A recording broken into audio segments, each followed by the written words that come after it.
सभी को सादर उनका स्थान ग्रहण करने का अनुरोध करती हूँ। পিএম কিষানের 20তম কিস্তির টাকা দেখতে পাচ্ছেন দেওয়া স্টার্ট হয়ে গেছে। আপনার অ্যাকাউন্টে একের পর এক চলে আসতে থাকবে।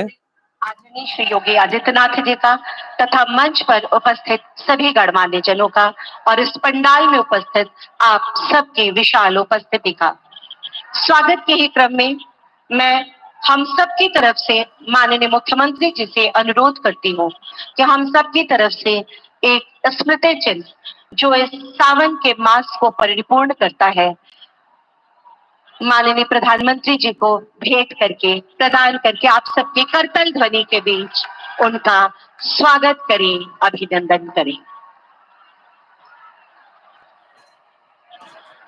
बहुत बहुत धन्यवाद माननीय प्रधानमंत्री जी, माननीय मुख्यमंत्री जी।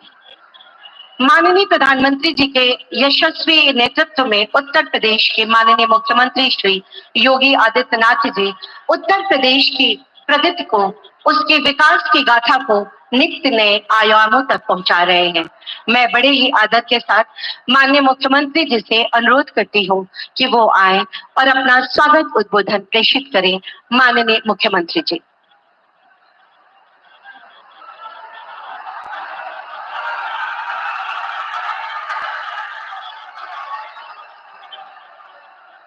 नमः पार्वती पतिये हर हर।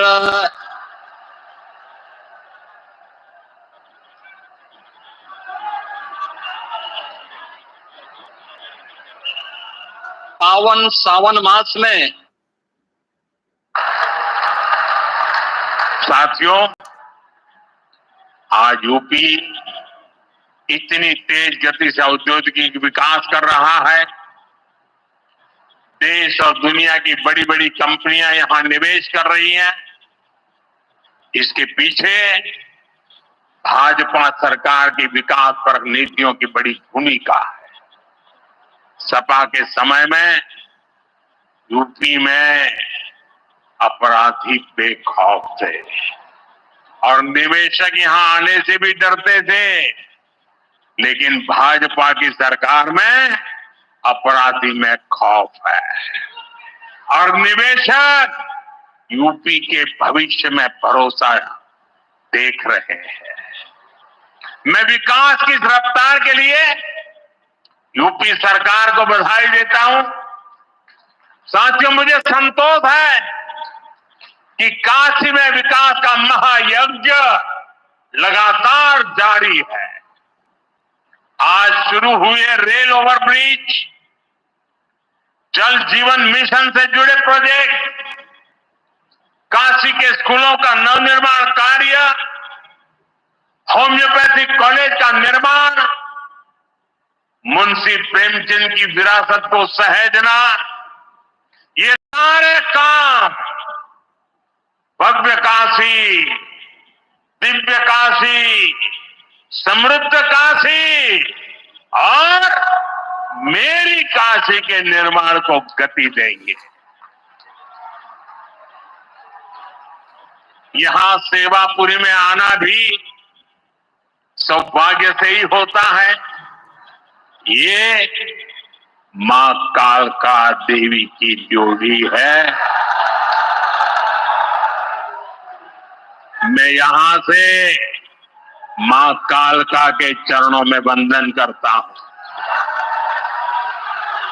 मुझे खुशी है कि मां कालका धाम का हमारी सरकार ने सुंदरीकरण कर उसे और भव्य बना दिया है।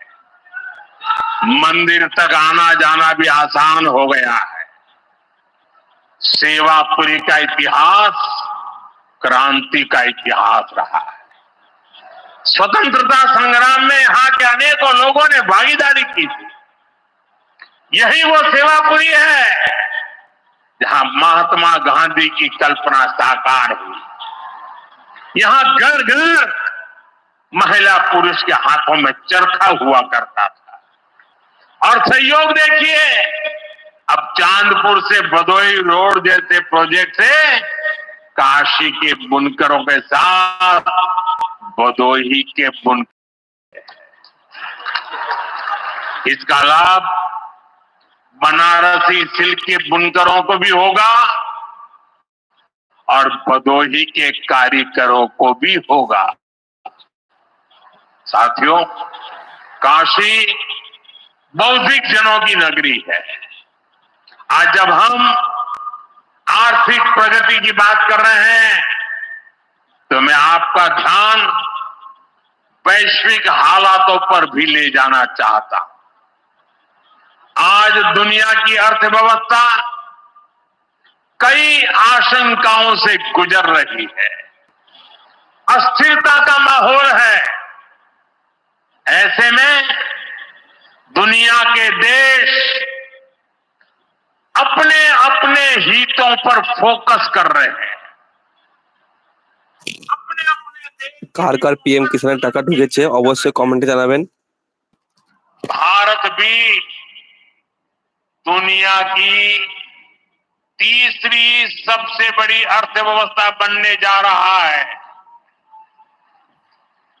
इसलिए भारत को भी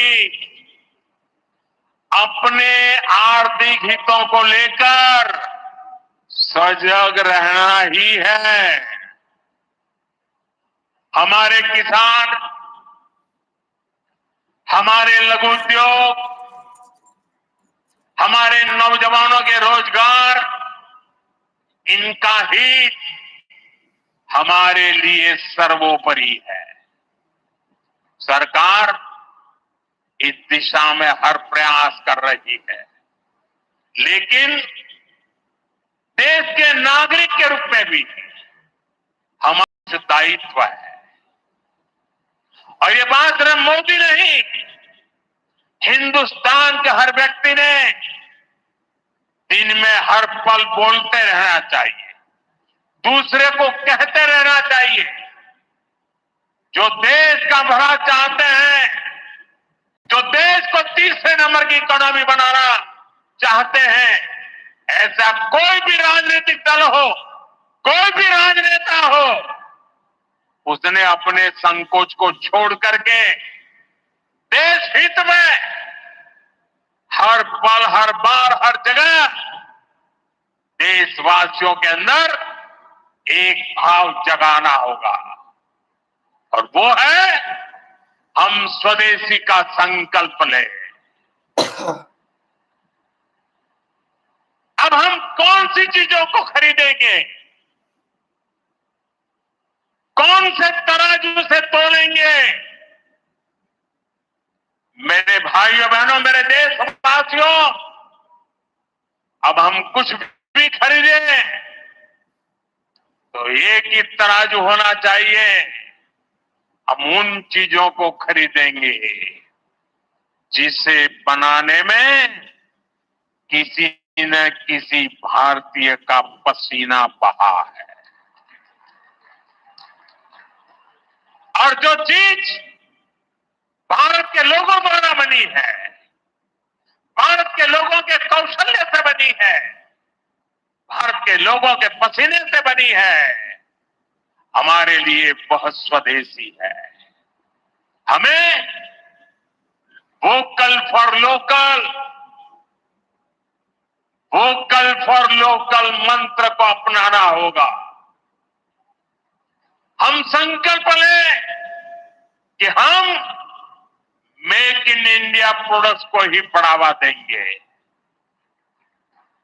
हमारे घर में जो कुछ भी नया सामान आएगा, मैं नए सामान की बात कर रहा हूं, हमारे घर में जो भी नया सामान आएगा वो स्वदेशी ही होगा।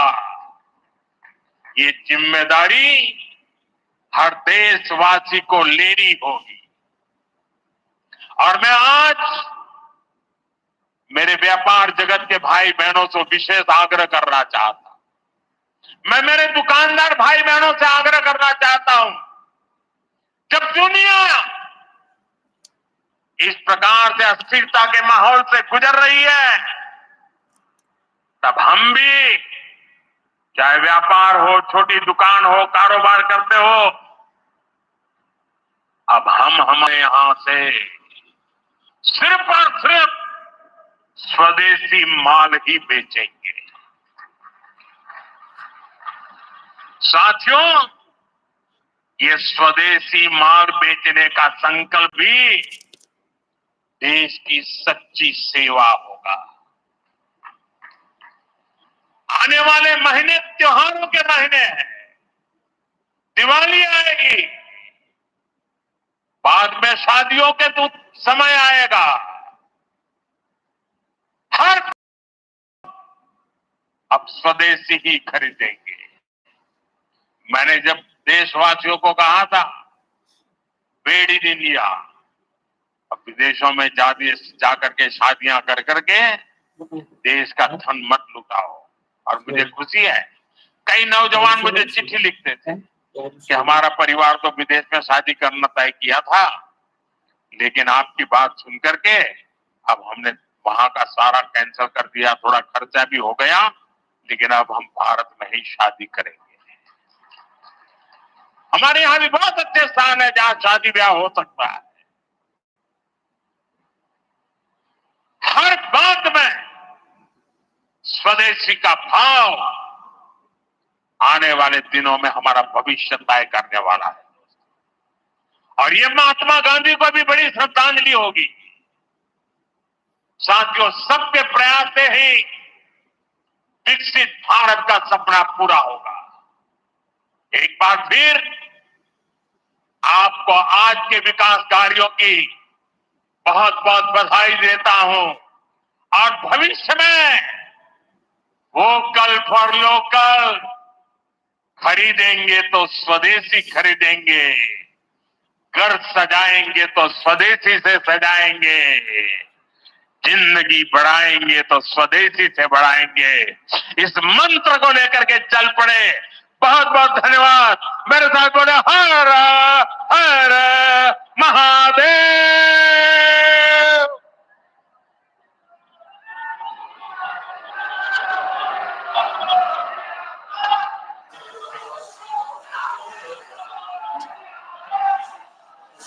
बहुत बहुत आभार, बहुत बहुत धन्यवाद, बहुत बहुत साधुवाद माननीय प्रधानमंत्री जी, आपके इस प्रेरणादायी उद्बोधन के लिए।